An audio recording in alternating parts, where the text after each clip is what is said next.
रोहित ये क्या कह रही हैं आप? कहाँ हैं आपके पति? बुलाइए उन्हें। उन्हें हमारे परिवार की होने वाली बहू के बारे में ऐसा कहने का कोई अधिकार नहीं।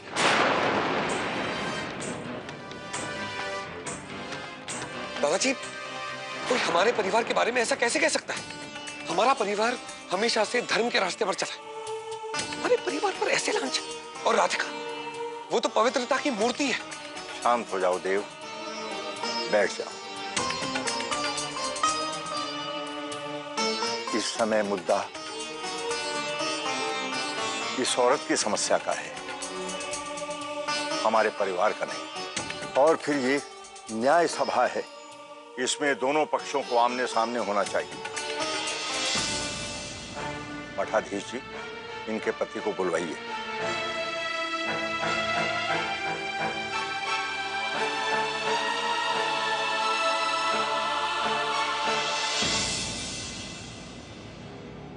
क्या यह सत्य है कि तुम अपनी पत्नी के चरित्र पर शक कर रहे हो? क्षमा कीजिएगा राजपुरोहित जी, ये मेरा निजी मामला है। उसे मैं आपकी न्याय सभा में नहीं सुलझाना चाहता। अब तुम्हारा कोई निजी मामला नहीं रह गया है। तुमने अपनी पत्नी को घर से निकाला, तुमने न्याय सभा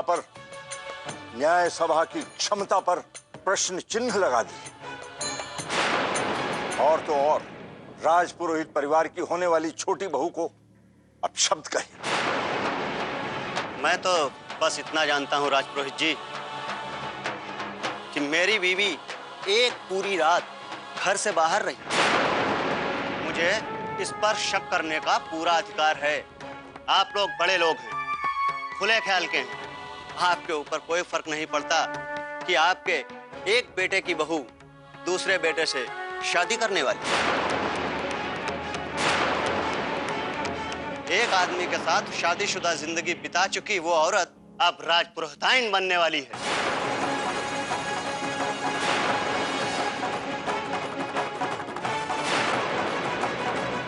अपने शब्दों को काबू में रखो। अपनी होने वाली पत्नी के बारे में ऐसी बातें मैं सुनना पसंद नहीं करूंगा। देव,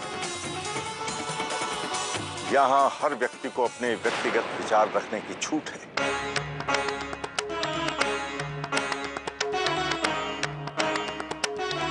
इसे रोको मत।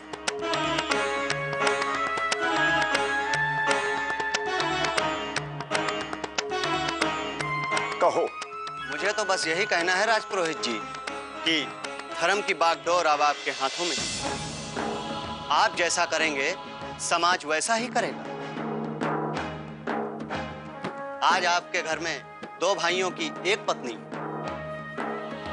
कल दूसरे घरों में 5 बेटों की एक पत्नी हो। ऐसे में समाज कहां जाए? अब आपसे न्याय की उम्मीद कैसे कर सकते हैं हम? क्षमा कीजिएगा राजपुरोहित जी, मेरे घर में न्याय करने से पहले आपको अपने घर में न्याय करना होगा।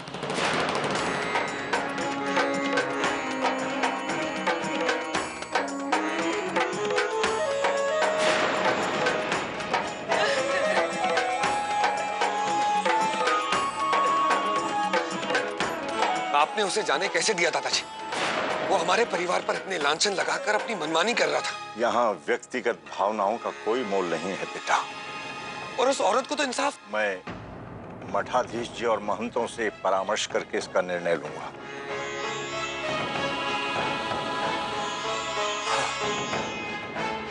और कोई सुनवाई बची है मठाधीश जी? जी नहीं।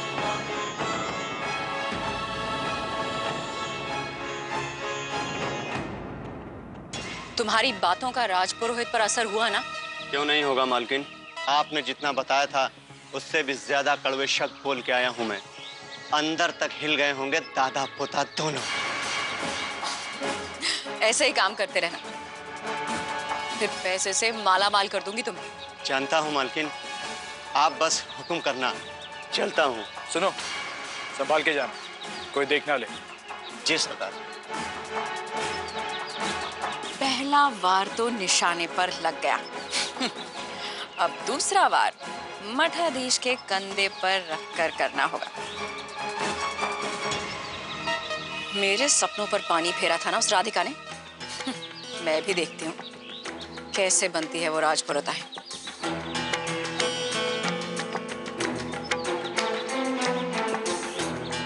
ये गुमनाम चिट्ठी अब पहुंचेगी मठाधीश के पास।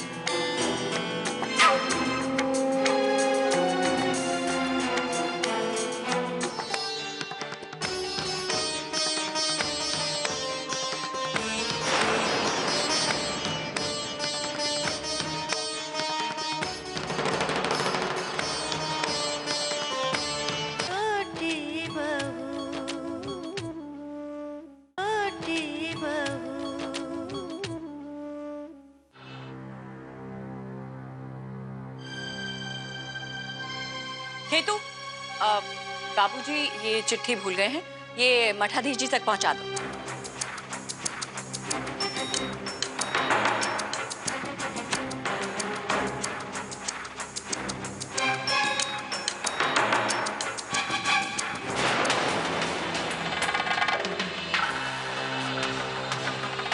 मोहिनी, तुम इस खत के साथ क्या कर रही हो? हम पढ़ रहे थे। अरे नहीं नहीं, हमारा मतलब पंखा कर रहे हैं। पंखा मत करो उससे, तुम खेतू को दो वो खत। जी क्या करें? देखे, हमारा मतलब खोल के पढ़े। अरे नहीं, कुछ मत करो, वहीं रुको।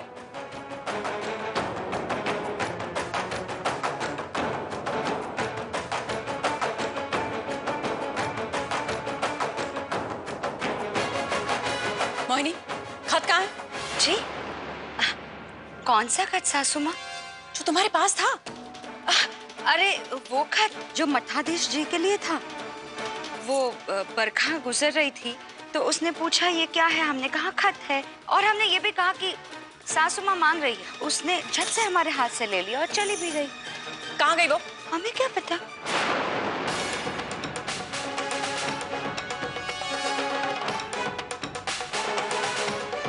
बरखा, वो मोहिनी ने जो तुम्हें खत दिया था ना, वो मुझे दो। क्यों? आप क्या करेंगे उस खत का? वो मुझे ना वो खत तो मठाधीश जी के लिए था ना। हाँ, आप पढ़ना चाहती है कि उस खत में क्या है। वो खत जहाँ पहुँचना है पहुँच जाएगा।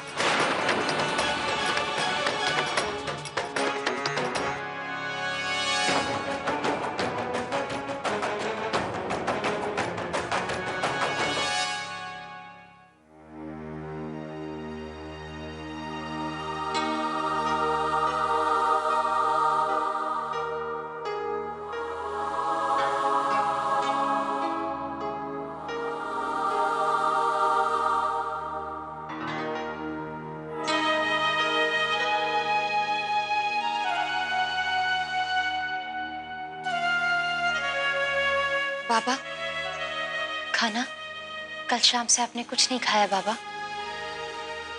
मुझको कछु खाने का मन नहीं कर रहा है बेटी। चीनू की बात को लेकर परेशान है ना आप? मुझको कितनी खुशी मिली थी जब उन्हें मुश्किल से उबारा था मुझको, पर अब वो सारा अभिमान शर्मा बदल गयो है। बाबा, चीनू ने जो कुछ भी किया अपने परिवार के लिए किया बाबा। एक बार उसे क्षमा कर दीजिए। परिवार का बहाना लेके अधर्म नहीं किया जावत है बेटिया। कल अगर राखी के दिन में छेनू अपनी पाप की कमाई से तो को कछु उपहार देवे तो तू का रख लेगी? मैं उसे समझाऊंगी ना बाबा। छेनू ने सुधरने की कोशिश की है बाबा। कभी कभी वो बुरे काम करने के लिए बहक जाता है। उसे सुधारने की जिम्मेदारी मेरी है बाबा। आप चिंता मत कीजिए। अभी आप खाना खा लीजिए।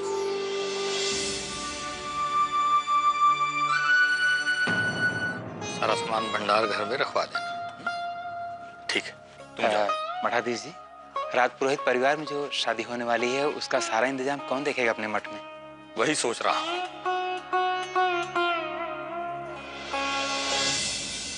भिजवाई।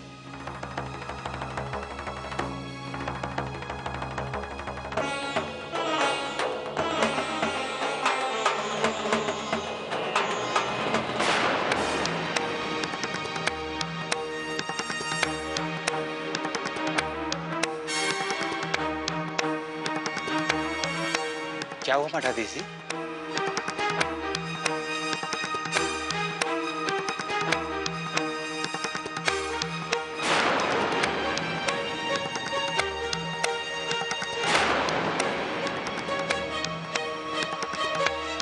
देव, गाड़ी निकालो, घर जाएंगे, बहुत देर हो रही है। जी दादाजी।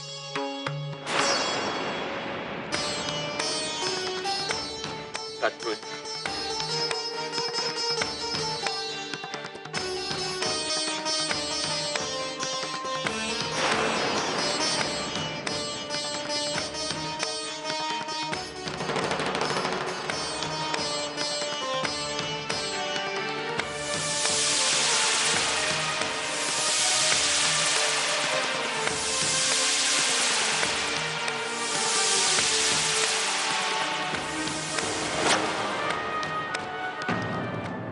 मैं कोई निर्णय नहीं ले पा रहा हूं राधिका।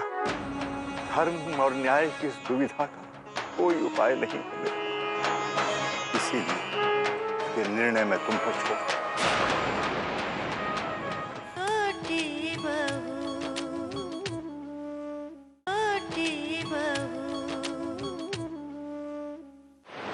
अच्छा हुआ तोरी अम्मा और चंदा पड़ोस में गई है। अब तू आराम से अपनी पसंद की साड़ी चुन सके।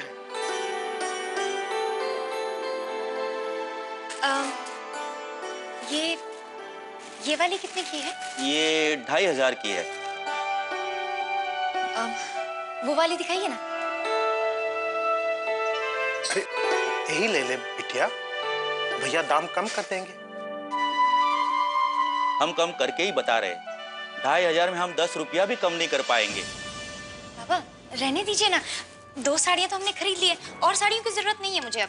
क्या कह रही हो बिटिया? सारा सगुन मिला के तो को कम से कम 5 नवेली साड़ियां चाहिए। अरे तो आप खर्चाई क्यों कर रहे हो? पिछली ब्याह की साड़ियां तो वैसे ही पड़ी होगी और समय भी कहाँ बीता है, वो सब नई की नई तो वैसी ही होगी। भैया तुझसे जो कह रहे हैं।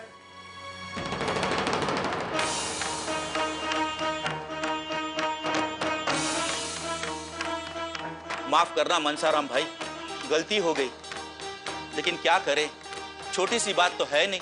जिसे देखो वो यही बात कह रहा है, पहले एक से शादी की और अभी उसी के सौतेले भाई से। राधिका का ब्याह रोहन से कभी हुआ ही नहीं। तुम भी सुन लो और सारे रावण को बताई दो। मैं दोबारा आऊंगा।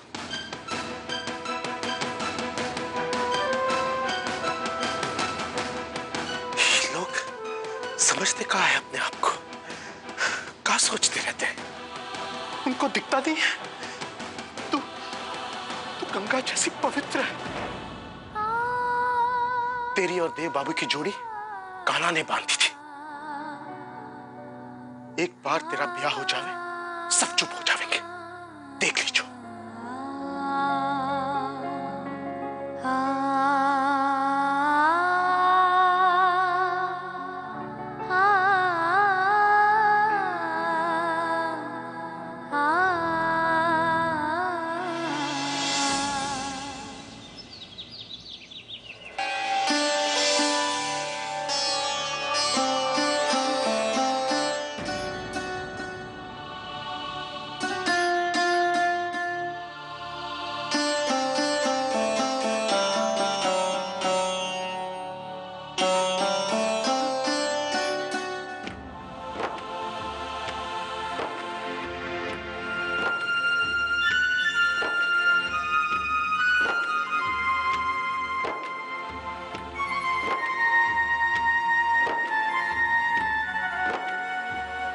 दादाजी प्रणाम।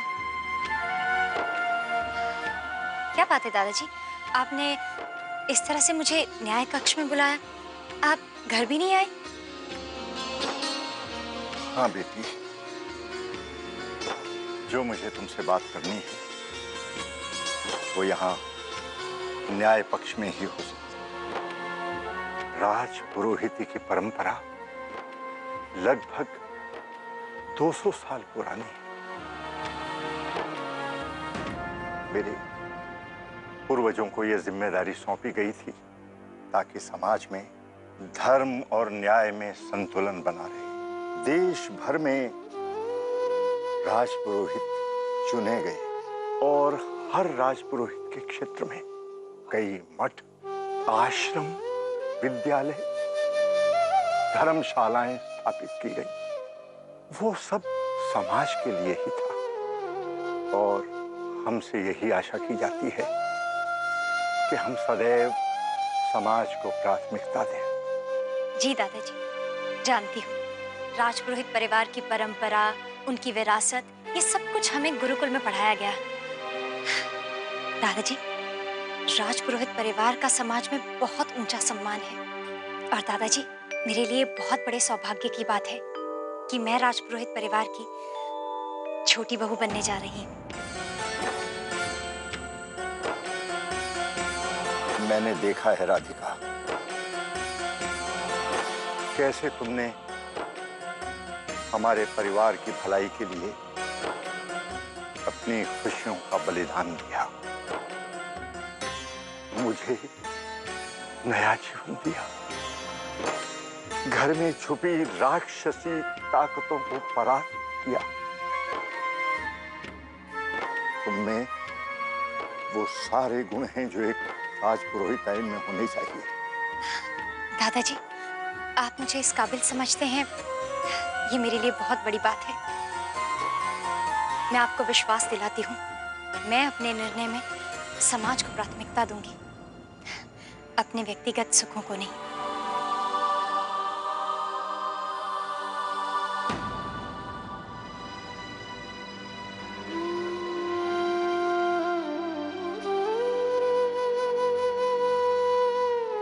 क्या बात है दादाजी, कुछ परेशान से लग रहे हैं आप? बोलिए ना। दादाजी, आपने मुझे वचन दिया था ना, कोई भी परेशानी होगी सबसे पहले आप मुझे बताएंगे। इसीलिए तो तुम्हें यहाँ बुलाया है राधिका। अभी हाल में देव को सुनवाई में तुम्हारे सुझाव की आवश्यकता पड़ी थी और तुमने देव को निष्पक्ष न्याय दिया था कि आज मैं भी तुम्हारे पास एक समस्या लेकर आया हूं। इसे तुम ही सुलझा सकती हो राधिका। एक तरफ राजपुरोहिती है और दूसरी तरफ वो लड़की जिसने हर तरह की मुसीबत का सामना करके मेरे घर में सुख और शांति की स्थापना की है। इस लड़की ने जीवन में केवल एक ही व्यक्ति से प्रेम किया।